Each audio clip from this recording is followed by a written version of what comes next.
situación merece un análisis más profundo. Para ello le damos la bienvenida aquí en PTV Noticias a la politóloga Mariana Pomies. ¿Cómo estás? Bienvenida, Mariana. Muchas gracias por tu tiempo para con PTV Noticias. Por favor, un gusto. ¿Qué escenario queda en el gobierno principalmente tras esta renuncia sorpresiva, podríamos calificar, de Raúl Sendic a la vicepresidencia de la República? Bueno, el gobierno ahora se enfrenta primero al desafío de que desafío a la situación de que esta renuncia efectivamente se realice donde debe hacerse, que es en el Parlamento, ¿no? Que serán las próximas horas. Sí, exactamente. Y después, bueno, el cambio, la asunción de la nueva vicepresidenta, que sería por orden de votación, que tiene que ver con las indicaciones de la Constitución, Lucía Topolansky. Y yo creo que para el gobierno es un desahogo, un problema que lo estaba afectando y que estaba concentrando las energías de todos los actores ahí y quitándole energías a gobernar y a hacer cosas que en definitiva el Parlamento tiene un montón de leyes que votar, y creo que este recambio y una nueva figura que articule cómo va a ser la figura de Lucía Topolansky, que como vicepresidenta, su función en realidad es la presidenta del Senado y de la Asamblea, y lo que va a hacer es permitir que se destraben algunas cosas que tal vez venían un poco paradas o un poco lentas, con este proceso largo que fue todo el cuestionamiento a la figura de Sendic y sus idas y venidas dentro del propio Frente Amplio.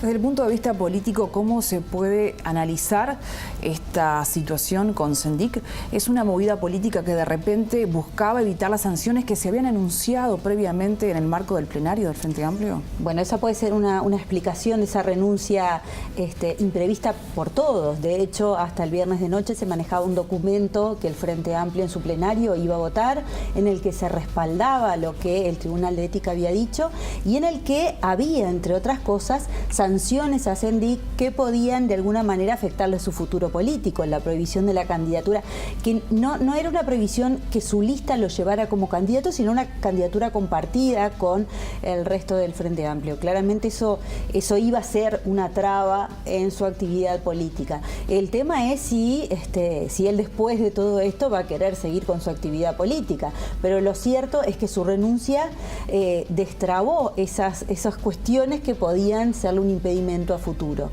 Es una de las lecturas, sí. También se sintió esa falta de respaldo de los principales líderes de los sectores frente amplistas, incluido el presidente de la República, Tabaré Vázquez, quien dijo: yo en su lugar renunciaría. Sí, no explícitamente, pero es cierto que no tenía casi ningún apoyo. De hecho, los pocos apoyos más de la cúpula del Frente Amplio podrían venir del propio Sendic o Lucía Topolansky, que siempre lo estuvieron como apoyando, respaldando, tratando de en algún aspecto acompañarlo. Los demás líderes políticos y sus sectores estaban pidiendo una sanción dura a Sendic. Incluso esto que se llegó también era más blando de lo que algunos proponían. ¿Por qué consideras que no se llegó a una sanción? Bueno, yo creo que es difícil de saber porque lo que sucedió el sábado en esa reunión no ha trascendido demasiado. Así como trascendieron muchas otras cosas que pasaron en otras instancias del Frente Amplio, esta no. Lo que nos queda claro para los que lo vemos de afuera, los espectadores, es que si la sanción fue tan aguada, tan light, que en definitiva uno lee ese documento y no dice nada, es porque adentro debe haber sido muy duro y llegar a un acuerdo, aunque incluso en esas palabras, ¿no? El respaldo a la institucionalidad del Frente Amplio, ¿qué es eso? El plenario se reunía para dar una respuesta al Tribunal de Ética, que les enviaba un análisis y un resultado de su análisis que era muy duro. Y el motivo de la reunión del plenario era tener una palabra respecto a eso. Tomarlo, no tomarlo, tomar parte. Y sin embargo salió otra cosa. Es cierto, hubo en el medio o en el comienzo de esa reunión una renuncia imprevista, pero lo cierto es que no se parece nada. No se parece. El último párrafo es el mismo que estaba en ese documento del viernes, que era durísimo y terminaba con un llamado a la unidad. ¿Y qué va a pasar ahora? Justamente te iba a preguntar por eso, porque la unidad fue como la bandera de ese último punto en la resolución del plenario que pedía a todos los frente amplistas. Sí. Esto deja en claro grietas que no van Clarísimo. a volver a unirse. Si lo importante es la unidad, es porque si no se decía eso, se podía perder la unidad. Es lo que uno puede interpretar. Con lo cual creo que se trató de evitar un ahondamiento en esas divisiones y en esas discusiones internas que deben haber sido muy duras, incluso durante toda la semana. Uno veía las idas y venidas y era agotador para los que lo veíamos de afuera, me imagino para los que estaban ahí adentro. Entonces creo que ese documento tan light, tan aguado, que no va para ningún lado, es el resultado de un tratar de acomodar el jarro con las piezas rotas para que no se desparrame.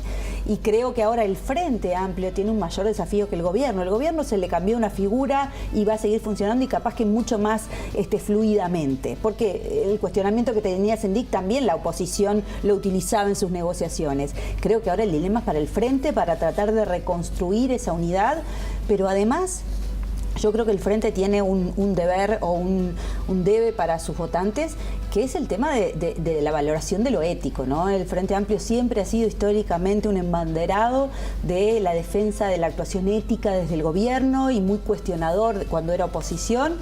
Y yo creo que el Tribunal de Ética del Frente Amplio respondió muy bien a esa línea y a esa bandera del Frente Amplio, y que de alguna manera está bien, tal vez no en este documento, pero que el Frente va a tener que volver a retomar, porque la discusión que había en los medios en estos días era: la ética está por encima de la unidad por encima de la ética. Yo creo que el Frente priorizó en este momento la unidad, pero tiene que retomar esa bandera porque ha sido uno de sus emblemas y quedó un poco flojo. A propósito, y rápidamente, que ya estamos sobre el final de la entrevista, Mariana, ¿qué pasa ahora de cara a las elecciones de 2019 con este escenario que se ha planteado en el Frente Amplio? Bueno, yo creo que no cambió mucho el escenario respecto a las últimas 2 semanas. Si bien Sendik, en la credibilidad de la gente, básicamente. Bueno, si bien Sendik era una de las promesas, un delfín del Frente Amplio, eso ya estaba casi descartado que tuviera la fuerza de ser uno de los candidatos. El Frente Amplio tiene un problema, va perdiendo intención de voto, lo muestran encuesta tras encuesta de todas las empresas que hacemos investigación de opinión pública, y lo que tiene que tratar es de recuperar esos votos perdidos. Claramente este episodio no lo ayudaba. Si se hubiera extendido, tampoco le hubiera ayudado. Tiene la oportunidad de decir, bueno, damos vuelta a la página, pero tienen que hacer algo con ese tema ético y esa defensa de algunos valores tradicionales, porque sin eso es difícil reconquistar a sus votantes. Muy bien, Mariana, muchas gracias.